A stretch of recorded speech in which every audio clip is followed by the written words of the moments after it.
Umani ng iba't ibang reaksyon mula sa ilan nating kababayan, partikular na sa mga kabataan ang panukalang isinusulong ng isang mambabatas, 1,000 pisong monthly allowance para sa mga mag-aaral sa lahat ng antas ng private at public schools sa bansa.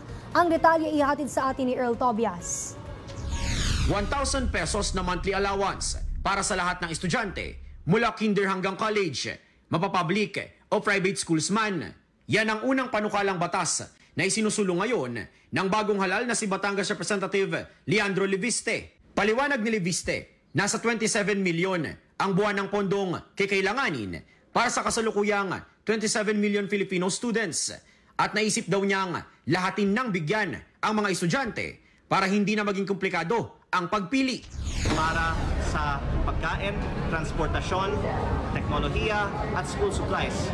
May flexibility po ang mga mag-aaral kung saan nila gagamitin ang allowance na ito kung ito po ay ibibigay ng ating pamahalaan bilang isang cash allowance. Sabi naman ng ilang scholar na nakausap natin, nakikita naman nilang maganda ang layunin ng panukalang allowance. Pero ang tulad ni Eji, na naranasan daw magturo sa elementary students sa ilalim ng kanyang kurso, merong ilang alalahanin. I'm not sure if ang kailangan for the education of the public school students is yung monetary support. We interviewed teachers, principals, and then ang sabi nila is, yun nga, mahirap na onti lang yung classroom, so hindi nasusuffice yung kailangan na teaching hours, and then hindi rin nasusuffice yung mga laboratories. Ganyan din ang sentimiento ng graduating UP student na si Chris.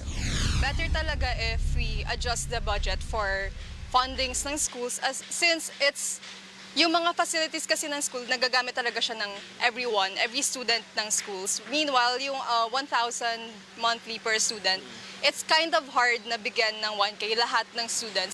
Paglilinaw naman ni Leviste, sigurado rin siyang mapaplansya pa ang panukala niyang educational allowance dahil dadaan pa naman ito sa mabusising pagdinig at debate sa Kamara. Para sa totoong balita sa Bagong Pilipinas, Earl Tobias, Congress News.